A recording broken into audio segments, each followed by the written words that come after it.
За нууцын тухай болонд бид бас их нухацтай хандах ёстой. Бид нар чинь их гүрний дунд оршдог, Евразийг дамжин оршдог, их гүрнүүдийн ашиг сонирхлын зөрчилдөөр байдаг ийм орн. Юунаас илүү нууцлах асуудлууд олон байх ёстой. Ард түмний мэдэх хэрэг гэдгээр их хурлын гишүүний бүрэн эрх гэдгээр энэ нууцын асуудлыг хэд задгаалах нь бас улс орон цөрөг тусна. Одоо зарим гишүүд энэ микрофоны асуудыг үлдэр хөндөж байна шүү дээ. Энэ микрофоныг хаанаас авсан, хаана нийлүүлсэн энэ бас нууц байх ёстой. Энд чи их хурл бодлого ярина, нууц асуудал хилцсэн. Гэтэл энийг нийлүүлэх асуудлыг нууц байж болохгүйгээд ил тендерээр зарлахад энэ өөрөө улс орны аюулгүй байдал алдагдах нэг л ийм их усэр болж хувирдаг. Их хурлын дараа цагаа сунгаадах уу? Нэг За энэ хоёр сайд 1 минут сунгая. Нөгөө талаар хэн ч их хурлын гишүүн болох болцоотой. Бид нар ийм л ардсан парламентын тогтолцоотой. Тэгэхээр нууцаа жагсаалтаар их хурлын баталчдаг. Энэ өөрөө бусад тусгай байгууллагууд үйл ажиллагаа явуулахад олон зүйлээр хязгаарлалт болж эхэлнэ. Ялангуяа одоо чухал ашиг малтмал, чухал технологи, бодлогын эдийн засгийн бас нууцлуул зохих олон асуудал гарч ирдэг.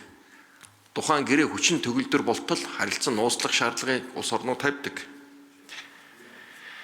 Тэгэхээр нууцыг жагсаалт гаргаж их хурланд батлаад одоо бид дараа нь энэ асуудлыг нууцлах ёстой гэдээ их хурлд өргөн бариад шийдвэрлэх болоод байна л да.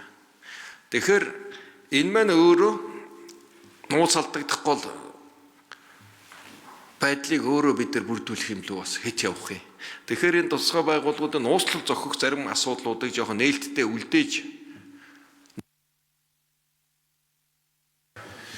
За од зөрөнгө номын чимэг гиш болоо байна.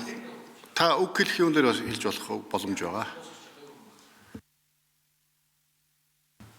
За энэ хоёр сайд. Тэгэхээр их хурлд чинь бид нар яг энийг чинь тооцоолоод тусгай хяналтын байнгын хороо гэдээ байгуулсан шүү дээ. Тэнд одоо төр зүтгэсэн, тусгай албадаар дамжсан, тусгай албаны шалгалтанд орсон бас нэг ихтгэл хүлээсэн гэж үздэг гишүүд орж ажиллаж байгаа. Тэгэхээр энэ төвшөндөө бас энэ асуудлаа жоохон хязгаарлах нэг юм шаардлага байна шүү гэдгийг одоо цааш таажны хэсгээр анхаарад явна үз.